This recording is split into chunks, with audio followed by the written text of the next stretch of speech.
John and I have actually just recorded a video, and in that video, John said something which I thought actually we could maybe do a quick separate video about. John said about how being antinatalist had actually improved his life, and I thought that was quite interesting, so I wanted to ask John about that. John, how has antinatalism improved your life? Yeah, I guess in lots of different ways. Like, I came to antinatalism when I was an interesting point in my life. It was during the COVID pandemic when a lot of people were doing quite a bit of reflecting because we were trapped inside our houses. I was quite early on in my particular career in the charity sector, and I was trying to figure out what my next steps would be, and also bigger questions like, what do you want out of life? This kind of thing. And I came across antinatalism when I was thinking in particular about how we can try and do good in the world. Like, I'd really committed myself to trying to do good with my career and through other actions, like donating to charity, going vegan, etc.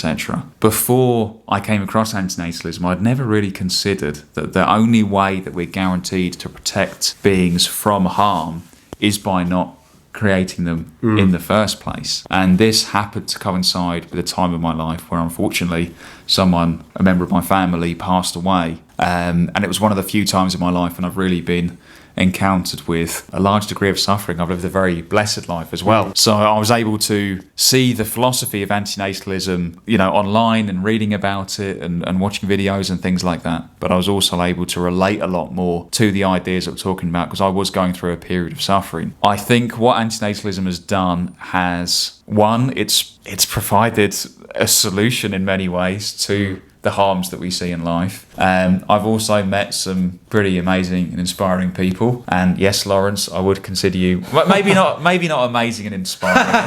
Adequate. An acquaintance. I've made Lawrence's acquaintance. No, I've met lots of great people, and Lawrence, you are definitely one of them. People who inspire me through, their commitment to make the world better. Sometimes it can be difficult to be an antinatalist, especially in some parts of the world where talking about this would be very difficult.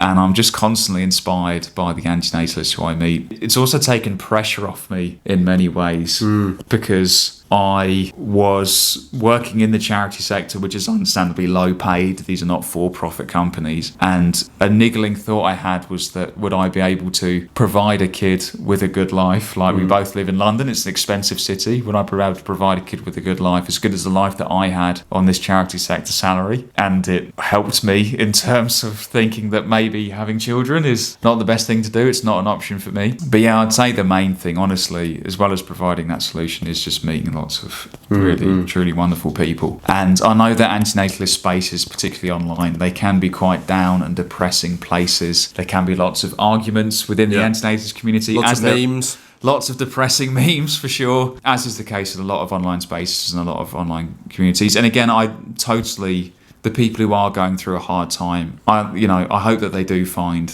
some solace, some comfort being in those spaces, but those spaces can unfortunately lead to some quite bad dynamics and infighting and people not wanting to get out there and take action. I'm constantly inspired by the antinatalists I meet who are having that tangible impact in the world, and they really do motivate me to get out there and try and make the world a better place with the one means of guaranteeing that sentient beings won't experience harm, which is antinatalism. For me, I think there's a couple of like similar ways. So for me, I definitely feel that it's improved my life as well, my quality of life. Through meeting me, obviously. Of course. No, it's related. So one is the same as you, like just the amount of, the different people you meet. Like, there are people that I've met and formed friendships with who I'd have never in a million years met. I mean, we would have probably met each other if I wasn't antinatalist. Yeah, through the very nerdy vegan debate club that we're both part of in London. So we would have met anyway,